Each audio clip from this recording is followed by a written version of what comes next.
E agora é hora da nossa análise política com o Bruno Rizzi. O fim de semana marcou o encerramento, da janela partidária, aquele período em que parlamentares podem trocar de partido sem perder o mandato, sempre 6 meses antes da eleição. Então a gente quer saber quem ganhou, quem perdeu força nesse movimento, quais os destaques positivos, negativos, de acordo então com a sua análise, Bruno. Bom dia, Fê, bom dia, Tebas, bom dia ao nosso ouvinte, prazer estar aqui com vocês. É isso aí, a janela partidária ela se encerrou aí no final de semana, no feriado, e acho que a melhor resposta aí pela qual o PL, o partido de Jair Bolsonaro e de Flávio, pré-candidato à presidência da República, foi o grande vencedor. E a razão para isso talvez seja uma expectativa positiva do âmbito político, do universo político, de uma vitória, de uma provável vitória de Flávio Bolsonaro. Por quê? Porque essa janela partidária ela serve nada mais, nada menos para que os políticos se reacomodem e todos querem se reacomodar naquilo que traz mais, digamos, benefícios e possibilidades futuras nas eleições. Bom, o PL, como número aqui para vocês, teve 7 saídas e 20 entradas, 20 adesões, um saldo positivo de 13 políticos, dentro do partido, ou seja, líder nessa transição entre entradas e saídas aí. Isso é muito ou pouco? Isso é muito, para vocês terem ideia, o PT saiu no 0-0, o PSOL saiu no 0-0, naquela coisa, o número, o saldo, nossa, é o saldo líquido, ou seja, entre entradas e saídas, você tem ali números como 5, 4, 3, menos 1, menos 2, 0, então existe essa expectativa em cima de Flávio Bolsonaro. A tendência acaba sendo da ida para partidos mais competitivos, que vão puxar mais condições de vitória, mais estrutura e até mais possibilidades, até pensando em cargos numa possível aliança. Então, partidos diretamente de quem tem a expectativa e também daquele próprio partido que constrói uma aliança já histórica com outros. Claro que parte dessa totalidade já estava em partidos independentes. Já estava em partidos ali do chamado grupo de direita dentro do Congresso Nacional. Então é importante a gente salientar isso também porque proporcionalmente os números vão ser maiores. Hoje eu até peguei aqui mais ou menos um balanço para vocês. Entre Câmara e Senado, a gente está falando ali de 75% a 80% das cadeiras são ocupadas por parlamentares de centro e direita. E hoje o centro, ele está mais voltado, o tal do centrão, ele é muito mais uma estrutura de direita do que de esquerda.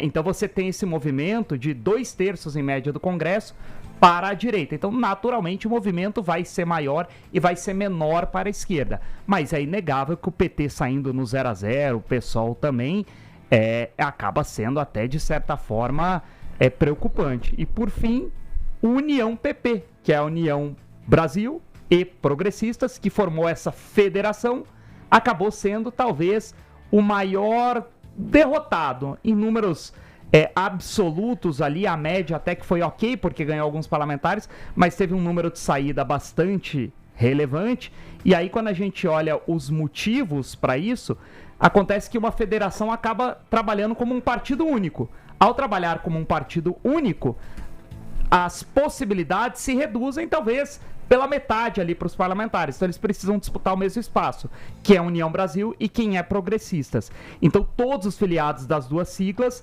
acabam combatendo e brigando pelo mesmo espaço, acaba sendo um roubo a monte, e isso traz menos chances para os parlamentares. Então talvez o motivo da debandada tenha sido também esse. Uma coincidência, o PL trocou 13. O teve saldo positivo de 13, saldo positivo de 13. São 13 PT. Eu prestei atenção na coincidência, falei, é verdade. Enfim, vai dar briga esse número então, aí. Ou vão tirar alguém, ou vão botar alguém para mudar isso. Poderia ser 12, poderia ser 14. É verdade, não, 13. É verdade. Tudo bem. Verdade. E Bruno, em relação à chamada desincompatibilização, isso também foi assunto nessas últimas horas, no fim de semana. Teve algum movimento assim realmente significativo que pode mudar o cenário eleitoral ou não? Sem grandes surpresas, talvez o movimento mais esperado, que não era tão esperado, mas ainda restava alguma dúvida, era a questão que a gente até comentou juntos aqui na sexta-feira sobre Tarcísio de Freitas, né? Existia ainda uma franja ali do eleitorado e até alguns players do próprio mercado financeiro que pensavam que Michele poderia estar articulando junto a Jair Bolsonaro, agora em prisão domiciliar, uma possível saída de Flávio Bolsonaro em substituição entraria Tarcísio de Freitas. Algo assim, completamente fora de qualquer normalidade, né? Improvável. Então, acho que a grande expectativa estava, porque se Tarcísio se descompatibilizasse, seria resultado de uma possível intenção a ser presidente.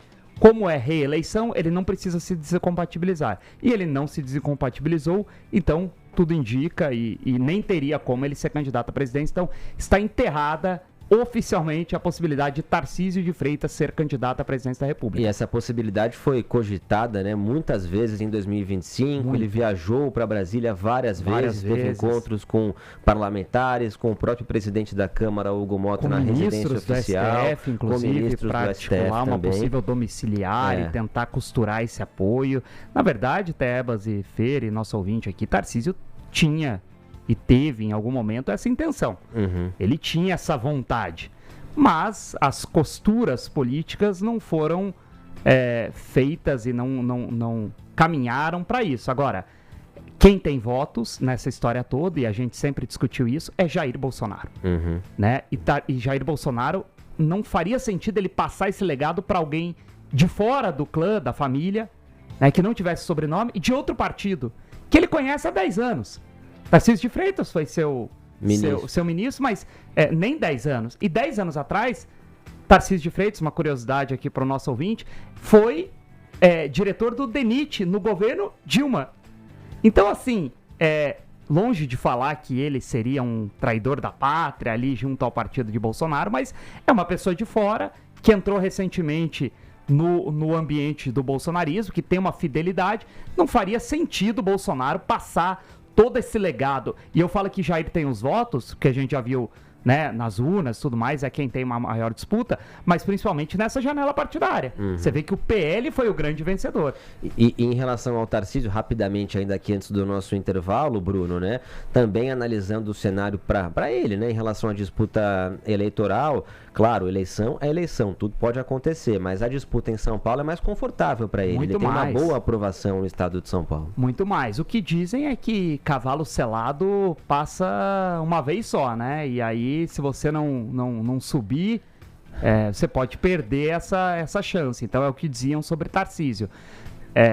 Realmente, em 2030 o cenário pode ser outro. Mas em São Paulo ele tem uma situação bem confortável e pode ser um possível candidato a 2030. Se vai ter essa chance, o que o mercado chamava de trade Tarcísio ali no ano passado e esse ano, talvez já não exista mais. Então, mas para o governo de São Paulo, ele está, enfim, com grandes chances ali até de primeiro turno. Mas também estava meio incerta a candidatura do Haddad, né?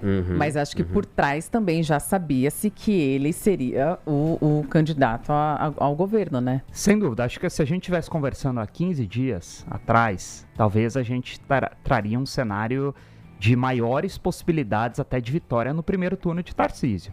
Haddad vem, se licencia do cargo de ministro da Fazenda, já anuncia essa pré-candidatura ao governo de São Paulo, e as pesquisas da semana passada foram extremamente positivas para o PT e para o próprio Fernando Haddad. Vem muito competitivo, né? O grande desafio é segurar e ser competitivo a ponto de não permitir que Tarcísio tenha lá os 50% mais um. Mas ele tem uma disputa bem interessante pela frente ali. Na pesquisa Atlas Intel, inclusive, né, Fernanda, o Tarcísio aparece com quase 50%, né, 49%, quase 50%, o Haddad vem bem, mas é isso, né, o adversário dele, que é o Tarcísio, já está com quase 50%, exato, segundo o Atlas Intel. Haddad tem um teto por causa da rejeição, né, então vai depender muito mais de novos candidatos, então você tem outros nomes ali, como Kim Kataguiri e tal, para roubar esses votos de Tarcísio e não permitir que ele vença na visão de Haddad. Vamos ver essa corrida eleitoral, então.